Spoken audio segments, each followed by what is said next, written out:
We didn't have a falling out. That's the part one still can't explain without feeling stupid. He just faded out of my life so slowly that, for a while, I thought I was imagining it. I'm the kind of person who keeps old numbers in his phone even when he hasn't called them in years. I don't delete messages. I don't clear out photos unless my storage forces me to. I tell myself it's because I'm sentimental, but the truth is simpler. I don't like admitting things are over. His name is still there. Same contact photo. The same stupid joke nickname I gave him back when we thought we'd always be in each other's lives. The last text thread is mostly gray bubbles from me and short, clean replies from him. It looks like a conversation with a coworker.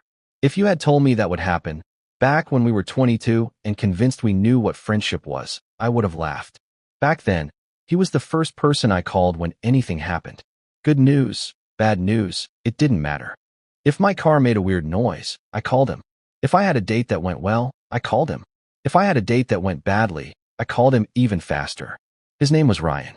We met in college, like most people do, but it wasn't one of those perfect movie moments. It was ordinary. That's what made it feel real. First week of classes. A lecture hall too big for how lost I felt.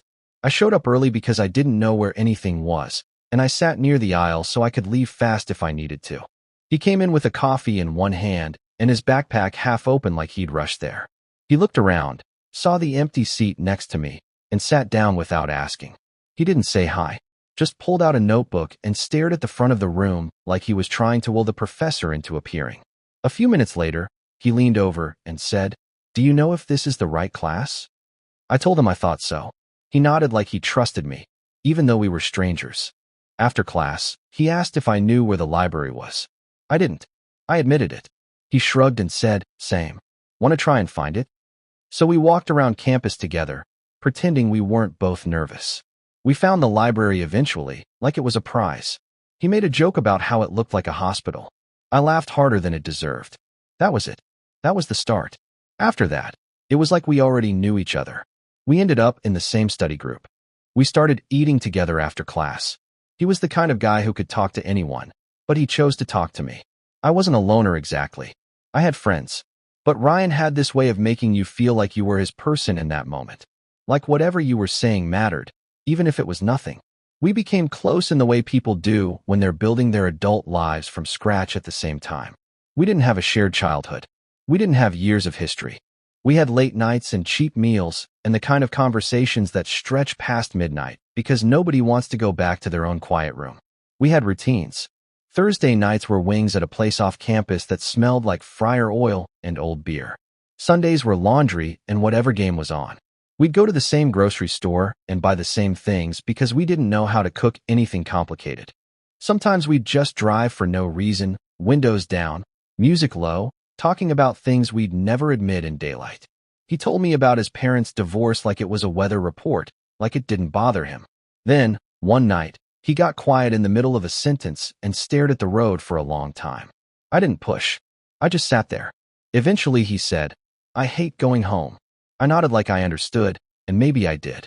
I told him about my fear that I wasn't good at anything, that I'd end up doing some job I hated and waking up one day in my 30s feeling like my whole life had been an accident. He didn't laugh. He didn't tell me I was overthinking. He just said, "Yeah, same." It felt like a promise, somehow, like we were in it together. After graduation, we stayed in the same city. That was part luck, part choice. We both got entry-level jobs we didn't love, but told ourselves were stepping stones. We got apartments that were too expensive for what they were. We bought cheap furniture and acted like we didn't care. We still had routines. Ryan started dating a woman named Melissa. She was nice. That sounds like a sentence you say when you don't mean it, but I did. She had this steady energy. She didn't try too hard. She didn't make everything a performance. She laughed at his jokes, but she also called him out when he acted like a kid. The first time I met her, we all went out for tacos. Ryan kept looking at me like he was waiting for my approval, like he needed my blessing. I remember thinking it was weird, but also kind of sweet. It made me realize how much we'd become each other's reference point. When they got serious, I didn't feel threatened. I wasn't jealous. I wasn't worried about being replaced. At least, that's what I told myself. At first, nothing changed. He still called me on his commute. We still met up on weekends. Sometimes Melissa came, sometimes she didn't. She was part of the world now, but she wasn't taking anything away. I remember one night, maybe a year into their relationship, Ryan called me at 2 in the morning. He sounded drunk, but not sloppy, just tired. "Are you awake?" he asked. "I am now," I said. He didn't say anything for a second. I heard him breathe, like he was trying to decide if he was allowed to say what he wanted to say. "I think I'm gonna mess this up," he finally said. "What do you mean?" "With her," he said. "She's good, and I don't always feel good." I didn't have a great answer. I said something like, "You'll figure it out. Something safe." He sighed. "Yeah." Then he said, "Thanks for picking up," and hung up. The next day, he acted like it never happened. That was Ryan. He'd give you one honest moment and then lock it away again. But I knew I was still his person, at least a little. The first time I felt something shift was so small I almost missed it. It was a Sunday. We always did Sundays. Even when we got older, even when our jobs got busier, Sunday was the day we'd meet up, grab food, talk about the week ahead like we were bracing ourselves together. I texted him that morning. Something simple. "You still down for today?" Usually he replied fast. Ryan lived on his phone. He'd send memes at midnight, random links, dumb questions like, "Would you rather fight one horse-sized duck or 100 duck-sized horses?" He was always there, hovering in my pocket. That day, he didn't reply for 3 hours. When he finally did, it was one sentence. "Sorry, man. Melissa's parents are in town. Rain check?" I stared at the screen longer than I needed to. Not because I was angry, because it didn't sound like him. It sounded like a calendar. I typed back, "All good. Have fun." He reacted with a thumbs up. A thumbs up. I didn't think about it much at the time. I told myself it was normal. People get busier. Relationships shift priorities. That's adulthood. That's what everyone says. But there was something in that tiny exchange that left a cold spot in my chest. Like I'd reached out and touched a surface that used to be warm and found it had cooled. After that, there were more rain checks. Not always. He still showed up sometimes. But the rhythm was off. The routines started breaking in little ways. Sundays became maybe. Thursday wings became next week. The calls on his commute got shorter. When we did hang out, he seemed distracted. Not in a rude way. Just elsewhere. We'd be sitting at a table, and he'd glance at his phone every few minutes like he was waiting for something. "Everything okay?" I'd ask. "Yeah," he'd say. "Just work stuff." Work stuff became his answer for everything. I started to notice other things too. His laugh changed. It became quieter, like he didn't want to take up too much space. He asked me fewer questions. He listened, but it didn't feel like he was absorbing it. Like he was being polite. One night, we met at the old wing place. Same booth, same sticky table, same loud TVs overhead. It was the kind of place where you had to lean in to talk, and maybe that was part of why we liked it. It forced closeness. He showed up 10 minutes late. He sat down and said, "Sorry. Long day. Everything okay?" I asked. "Yeah," he said automatically. Then he forced a smile. "How have you been?" I started talking about my job. About a manager who'd been riding me. About feeling trapped. About wanting something different, but not knowing what. Normally Ryan would jump in. He'd tell me his own version. He'd turn it into a conversation that felt like two people in the same boat, paddling through it. Instead, he nodded and said, "That sucks." Then he picked up his phone and glanced at it. I stopped talking mid-sentence. He looked up. "Sorry. Go on." I kept talking, but the moment was gone. The honesty felt exposed, like I'd been speaking too loudly in a room where everyone could hear. When the food came, he ate fast. He barely touched his drink. At one point he checked the time and said, "I should probably head out soon." We'd been there maybe 40 minutes. I nodded like it was fine. I said, "Yeah, of course." He stood up, hesitated, then patted my shoulder like you might pat a coworker after a meeting. "We'll do this again," he said. And I believed him because I wanted to. On the drive home, I kept replaying the way he touched my shoulder. It wasn't the touch itself.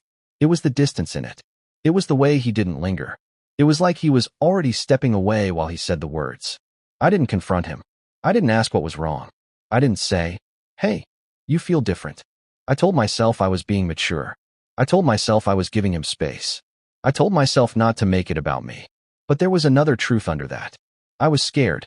If I asked him what had changed, he might answer. And once something is said out loud, you can't pretend you didn't hear it. Weeks passed. Then months. We still texted, technically.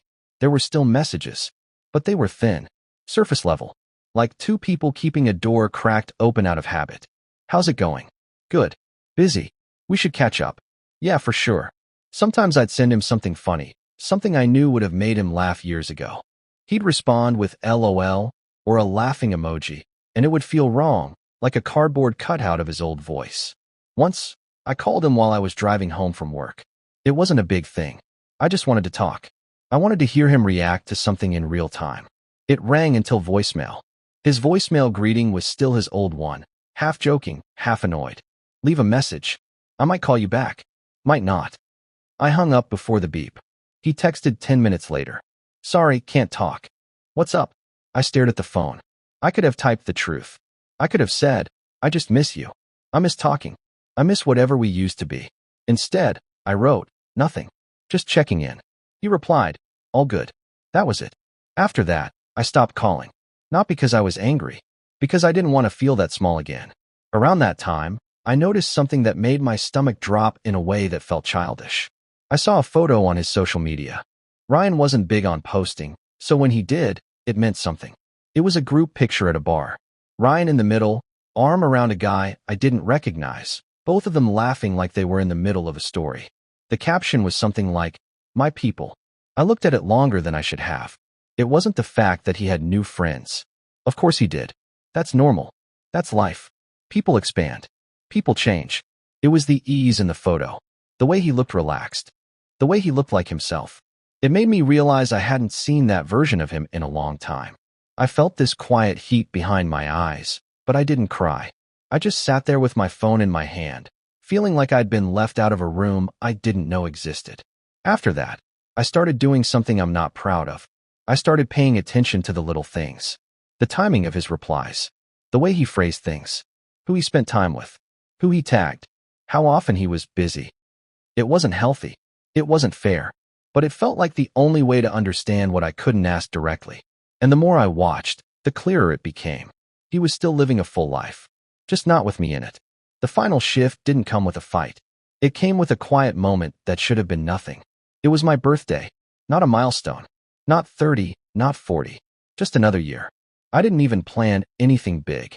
I grabbed dinner with a couple coworkers. I went home. I sat on my couch and watched something mindless while my phone buzzed with messages. His didn't come. I didn't notice at first. I wasn't waiting exactly.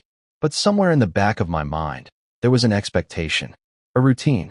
Ryan always texted me. Always. I went to bed without thinking about it. The next morning, I woke up and checked my phone. Nothing from him. The day after that, still nothing. By the third day, it became impossible to ignore. I told myself he forgot. People forget birthdays. That's normal. But Ryan didn't forget. He'd tease me about my birthday every year. He'd send some dumb message like, congrats on being older and still not wise. He'd call. He'd show up. This time he didn't. I felt a strange embarrassment, like I'd been waiting at a window and someone caught me. So I did what people do when they're trying not to feel hurt. I made it smaller. I told myself it wasn't a big deal. I told myself I didn't care. I told myself that if I did care, that would mean I was needy. That would mean I was one of those guys who couldn't handle change. A week later, he texted me. Hey man, been meaning to reach out. How you been? No mention of my birthday. I stared at the message for a long time. My fingers hovered over the keyboard. I thought about sending something sharp. Something like, fine. You? I thought about calling him out. I thought about saying, you forgot my birthday. You've been gone for months. What happened? Instead, I typed, good. Busy. It was the first time I used his own word back at him. He replied, same. Life's crazy. I watched the little typing bubble appear and disappear like he might say more, like he might finally crack something open. He didn't. After that, something in me went quiet. It wasn't anger. It wasn't even sadness at first. It was like my brain finally stopped reaching for something that wasn't there. I stopped initiating. I stopped sending memes. I stopped checking his page. I stopped looking at my phone after work like there might be a message waiting. And the strange thing was, he didn't notice. Weeks went by, then months. At first, I thought he'd reach out eventually. He'd realize we hadn't talked.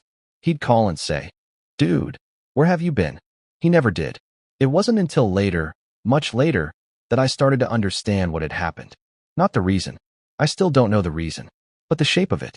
Friendship, real friendship, isn't just liking someone. It's choosing them over and over again. It's those small decisions, the call you make, the plans you keep, the effort you put in when you're tired. And somewhere along the way, Ryan stopped choosing me. Or maybe he never stopped. Maybe he just started choosing other things more. The turning point, the moment it became undeniable, was almost laughably ordinary. I was at the grocery store on a random weeknight. I wasn't in a hurry. I was wandering the aisles, holding a basket with a few things I didn't really want, thinking about nothing. I turned a corner near the frozen section and nearly ran into someone. It was Ryan. For a second, my brain didn't catch up. I saw his face and felt this automatic warmth, like my body recognized him before my heart did. "Ryan," I said, and I heard my own voice go a little higher, like surprise. He looked at me, and he smiled. But it wasn't the old smile. It wasn't the smile that meant, "There you are." It was the smile you give someone you're happy to see, but not stunned to see. "Hey," he said. "Wow, it's been a minute." "Yeah," I said. "Yeah, it has." We stood there with carts between us, the hum of the freezers loud in the background. People walked past. A kid cried somewhere. The normal noise of life. Ryan looked fine, healthy, put together. He had that calm look people get when they've settled into a life that works for them. I asked him how he was. "Good," he said. "Busy, you know." There it was again. Busy. I nodded. "Yeah." He asked me how I was. The same question, like we were exchanging polite updates at a reunion. I told him I was good. I didn't mention anything real. I didn't mention the rough months. I didn't mention how alone I'd felt. I didn't mention how many times I'd almost called him. He nodded and said, "That's great." Then he glanced at the frozen pizzas like he was remembering why he was there. There was a pause. A space where, years ago, something would have filled it. A joke. A memory. Something easy. Now it just sat there. Ryan cleared his throat like he was about to say something important, and for a second, hope flared in me. Not huge. Just a spark. He said, "We should grab a beer sometime. Catch up." The words landed gently. Practiced. Comfortable. "Yeah," I said. "That'd be nice." He smiled again, that polite smile, and said, "For sure." And then, just like that, he shifted his cart, started moving away, and said, "All right, man. Take care." "Yeah," I said, watching him go. "You too." He didn't look back. I stood there for a moment, staring at the freezer door like I'd forgotten what I came for. I realized something then. Not in a dramatic, movie way, just a quiet clarity that settled in my chest. He wasn't my best friend anymore, and he hadn't been for a long time. I hadn't lost him in a fight. I hadn't lost him in some huge betrayal that I could point to and explain. I'd lost him in tiny moments, in missed calls, in rain checks, in short texts, in his new life filling up all the space where I used to fit. Standing there under fluorescent lights, I felt almost embarrassed that I'd still carried him around in my mind like he was a constant. Because to him, I was already a memory. That night, I went home and sat on my couch in the dark without turning on the TV. I didn't feel like distracting myself. I just sat there with the quiet. At some point, I opened our old text thread again. I scrolled back farther than I should have. Back to the years where our messages were long and stupid and alive. Back to the inside jokes. Back to the plans.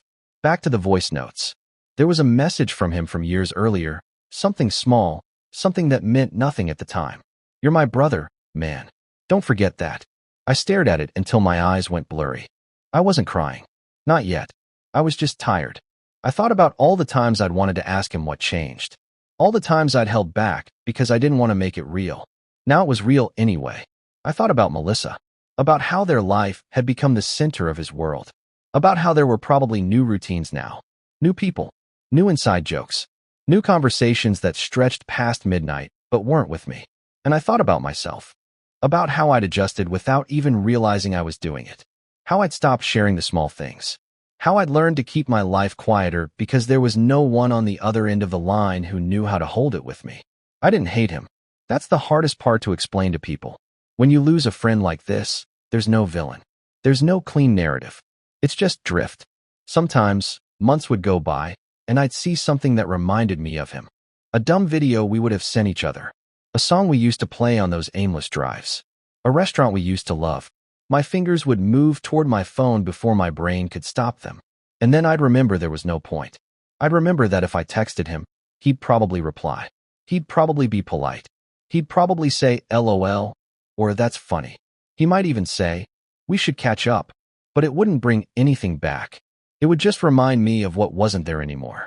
There's a specific kind of loneliness that comes from watching someone you love keep living without you, not out of cruelty, but out of simple momentum. It's not dramatic. It's not something you can complain about without feeling childish. So you don't complain. You just carry it. Every once in a while, I think about calling him. Not to accuse him. Not to demand an explanation. Just to hear his voice again and confirm that he's real, that those years weren't something I made up. But then I picture that polite smile in the grocery store. The way he said, "It's been a minute," like we were acquaintances. And I don't. I think about the fact that he probably tells stories about college sometimes. He probably mentions me like, "Yeah, I had this friend back then." And the thought doesn't make me angry. It just makes me feel like something inside me is closing a door, slowly, carefully, like I'm finally ready to stop leaving it cracked open. His name is still in my phone. Sometimes I scroll past it and pause, like my thumb is waiting for permission. I tell myself I could delete it. I tell myself that would be healthier. But I don't. Because deleting it would mean accepting that the person who knew me best at one point is gone from my life for good. And I'm not sure I'll ever be fully ready to admit that. So I leave it. A name. A photo. A thread of messages that gets quieter the farther down you go. A record of something that used to feel permanent. And the strange part is, when I think back on all of it, the thing that hurts the most isn't that he left. It's that if you asked him when we stopped being best friends, I don't think he'd know. I don't think he'd even have an answer. Because for him, it probably didn't feel like losing anything at all. It probably just felt like life moving forward. And for a long time, I was the only one standing still, holding on to a version of us that didn't exist anymore.